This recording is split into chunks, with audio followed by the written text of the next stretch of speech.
여러분, 혹시 아주 오래된 서랍을 열어본 적 있으세요? 그 안에서 먼지 쌓인 낡은 물건을 발견해 본 경험. 다들 한 번쯤은 있으실 텐데요. 여기 바로 그 낡은 서랍 속에서 발견된 찢어진 일기장 몇 장이 있습니다. 오늘은 바로 이 작은 기록을 따라 1980년대 한국의 어느 시골 마을로 시간 여행을 한번 떠나볼까 합니다. 모든 이야기의 시작은 정말 사소한 거였어요. 우연히 발견한 이 찢어진 종이 조각들.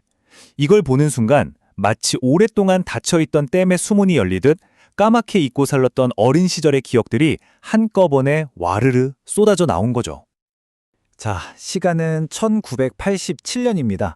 요즘처럼 스마트폰은커녕 TV 보는 것보다 밖에서 흙 만지고 노는 게 더 재밌던 시절이었죠. 밤에는 하늘의 별을 보고요. 이 일기가 바로 우리를 그때 그 시절, 그 아득한 풍경 속으로 데려다 줄 겁니다. 오늘 이야기의 주인공, 이 친구는요, 학생이기 이전에 일꾼이었습니다. 그것도 꼬마 일꾼이요. 하루 일과가 요즘 아이들처럼 놀이로 채워진 게 아니라 어른들 못지않은 아주 중요한 일들로 빽빽했다는 거죠. 아니, 어린아이가 무슨 책임을 졌냐고요? 이게 그냥 뭐 집안일 좀 돕는 그런 수준이 아니었어요. 마을의 유일한 전화기를 지키는 통신수 역할부터 시작해서 소랑 닭 같은 가축들 돌보는 일, 그리고 계절마다 달라지는 고된 농사일까지. 이 작은 손이 사실상 마을 전체와 아주 긴밀하게 연결되어 있었던 셈입니다. 그 중에서도 제일 중요한 임무는 바로 이 전화기 지키기였어요. 요즘이야 뭐 집집마다 전화가 다 있지만 그때는 아니었거든요.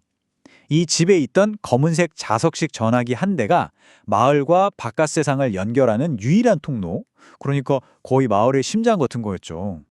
이 전화기 어떻게 썼는지 한번 볼까요?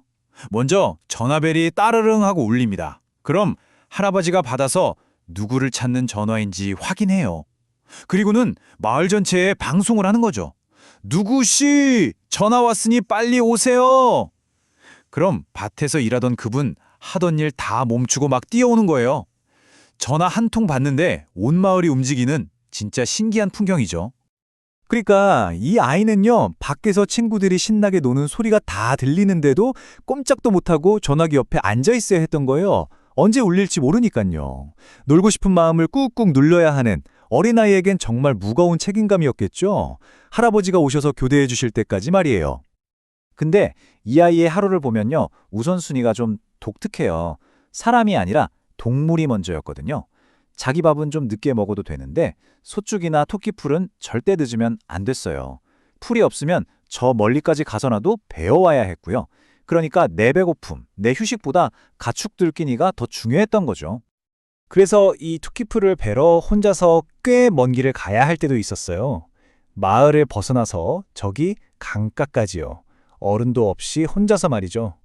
근데 그렇게 풀숲을 헤치고 걷다 보면 가끔은 정말 예상치 못한 걸 만나기도 합니다. 자, 한번 상상해 보세요. 풀이 무성한 길을 걷고 있는데 갑자기 발밑에서 뭔가 물컹 하는 느낌이 드는 거예요.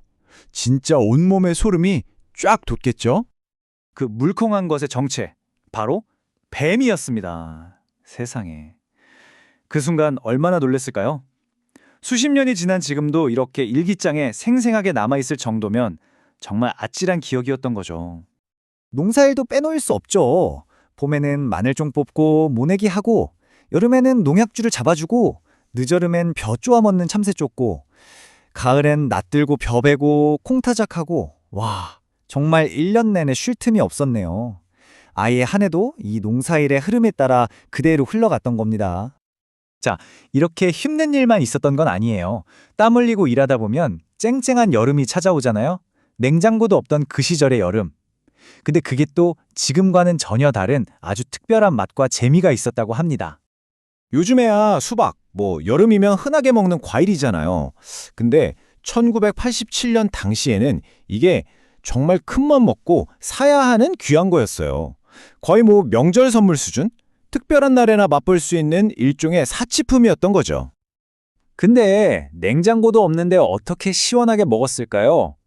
바로 자연을 이용하는 거죠. 저기 골짜기에서 내려오는 차가운 물 있잖아요. 거기에 수박을 그냥 푹 담가두는 거예요. 이게 바로 그 시절의 친환경 천연 냉장고였던 셈입니다. 그리고 해가 져서 좀 시원해지면 동네 사람들이 다 같이 평상에 모여 앉아서 그 시원한 수박을 나눠 먹는 거예요. 개울가에서 불어오는 바람 맞으면서요.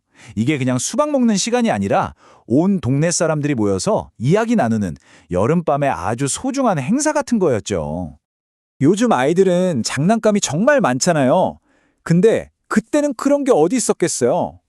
그래서 이 친구들과 동네 아이들에게는 자연 그 자체가 놀이터이자 장난감이었습니다. 예를 들면 이런 거예요. 개나리 잎은 갈개놀이 할 때 돈으로 쓰고 길가에 핀 작은 풀 같은 걸로는 소꿉놀이 음식을 만들고요. 또 동글동글 예쁜 조약돌 몇 개 주워오면 그게 바로 공깃돌이 되는 거죠. 와, 정말 상상력 하나만 있으면 뭐든지 장난감이 되던 시절이었네요. 자, 이렇게 땀 흘려 일하고 또 자연 속에서 신나게 놀았던 기억들. 이 모든 게 찢어진 일기장 몇 장에 고스란히 담겨서 지금의 우리에게 뭔가를 이야기해주고 있는 것 같아요. 분명 힘들고 고된 시간이었을 거예요.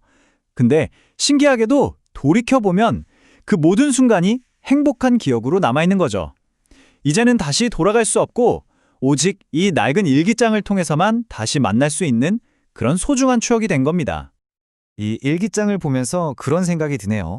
여러분의 서랍 속 혹은 기억 저편에는 혹시 어떤 소중한 이야기들이 먼지 속에 잠들어 있을까요? 한 번쯤 꺼내보는 건 어떨까요?